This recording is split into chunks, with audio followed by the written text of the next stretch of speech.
These are some common mistakes that you should avoid when playing Path of Exile 2 on the new league start. So number one, definitely when you're going through the campaign, make sure you check Renly and then the vendors in the other towns to buy new upgrades for your weapons and gear. Especially you want movement speed on your boots, so definitely look for that as soon as possible. Getting movement speed on your boots will save you so much time when you're running through the campaign. Make sure to save your Exalt slash Divine slash Chaos Orbs.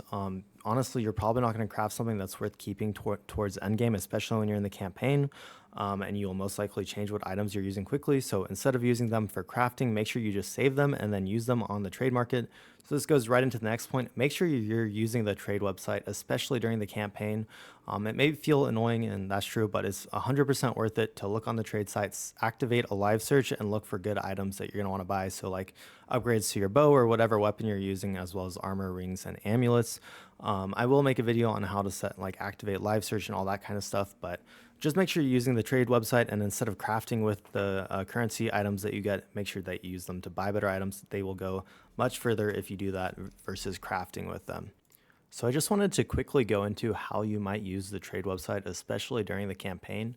Obviously, there won't be too many items that people are selling yet, but it will populate pretty quickly. So what I would suggest you doing is, whatever weapon you're using. So for example, if you're using spear, set the item category to spear, and then depending what level you are, there'll be some amount of damage that you want your spear to do, and you can put that into like the minimum. And then you can put whatever else you want, but just for an example, you can do that and do search, and then you can activate a live search, and then you'll be pinged whenever a new item is put on the market, so you can get there first before other people do. This can be extremely useful for finding whatever item you need, and obviously you don't only have to do that with weapons. You can also do it with any type of gear in the game. So just keep that in mind. I'm definitely gonna have a bunch of live searches live when I'm playing through the campaign, and I think it'll just make my life and your life a bunch easier. So anyways, keep that in mind. There's a bunch of stuff you can do with the trade website. Again, I won't go through it all right now, but eventually, I will make a video going through all this and how to use, like your stat filters efficiently, stuff like that. So on the other hand, you can also sell items to people during the campaign. So make sure you have a dump tab for good rare items as you go through the campaign. Even if you're upgrading from them and not using them anymore, other people may be behind where you are in the campaign. So it can definitely be worth it just to keep some of the best ones and, sell them. So it does take some knowledge of builds on what items are good. But in general, anything that seems pretty good or has like all six modifiers, if you don't really know what any of them mean, you can just put that into a dump tab and probably someone will buy it eventually. Make sure that you try and cap your resistances by the time you get to maps. Your resistances are right there in the character screen, and they're super important. You can totally get one shot if you don't have them capped. And then when you are, in early maps and you're making a bunch of currency, make sure you buy Divine Orbs as early as you can while they're still relatively cheap. Divine Orbs will almost certainly shoot up in price.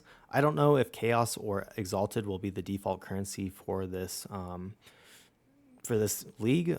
I'd assume it's probably Exalted again, but it may be Chaos just because they added in Fracturing Orbs. Again, it's probably Exalted because that's what everyone is used to, but again, who knows.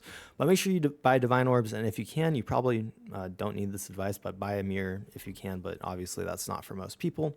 And then also make sure you're gambling with Alva often and early, especially for rings and amulets, as those don't drop as often, but getting a good roll from Alva or, whoever is the gambling thing. So Finn in the first and then Risu in the second acts, but definitely worth doing that. And, you're not really going to use your gold for anything other than respecking. So it's definitely worth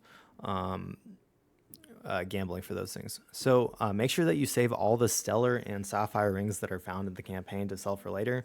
They may not sell for a lot early on, but stellar amulets are chance orbed into Astromentus, which is one of the best amulets in the game, and sapphire rings are chance orbed into Dream Fragments, which again is one of the best rings in the game. This might change because builds are gonna be a little bit different with whatever they nerf and buff, but just like as of now, before patch notes come out, I'm definitely planning on saving all of the stellar and sapphire rings, and don't use currency on them because you can't chance a non-normal item.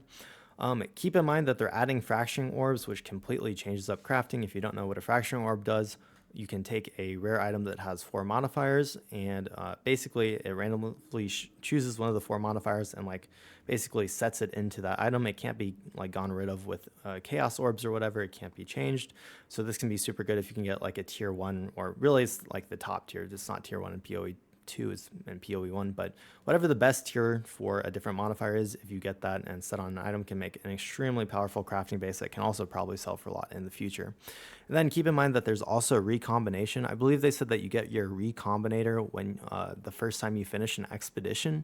I believe that would be in maps. I could be wrong. I don't really remember, but I'm pretty sure the first time you do an expedition is in maps, I think.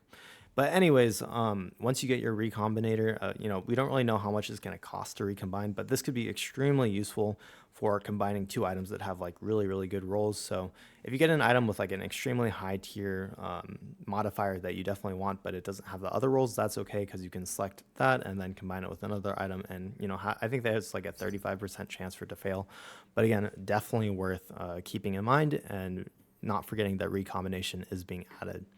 So for skills, make sure, especially if you're new, that you can search for skills in this skill bar. So if I pull up like a skill gem here and we just like do this, you can search for whatever you're looking for. So we can say like electricity, and then it'll show you. The same thing for passive skills as well. Super important, especially if you don't like, they're adding I think they said like 100 new support gems. So not passive support, sorry. But when you're like looking for a different ability and you want to search for, say like attack speed, you can search attack speed and it will theoretically come up with something. Obviously this one doesn't have attack speed, but make sure you get rid of show recommended gems, and you can look up speed or whatever. So that's that. And then also with the passive tree, keep in mind if you're building your own build for the first time, you can search here and search for like whatever you're looking for. So attack speed on the tree, it shows you which nodes give you attack speed, etc. You could do evasion, whatever you're looking for can be very helpful, especially if you're not following a build guide. It's totally okay if you're not following a build guide. You definitely don't need one to go through the whole campaign. When you get to maps, if you're a new player, you definitely might need a build guide. But just keep in mind that, if you get to maps and you're having trouble, look up a build guide and it'll probably be pretty good. Though we're getting the patch notes so late that most builds are going to be severely outdated. So just keep that in mind, that you may have to just sort of do your own thing for a while and then wait for the builds to come out.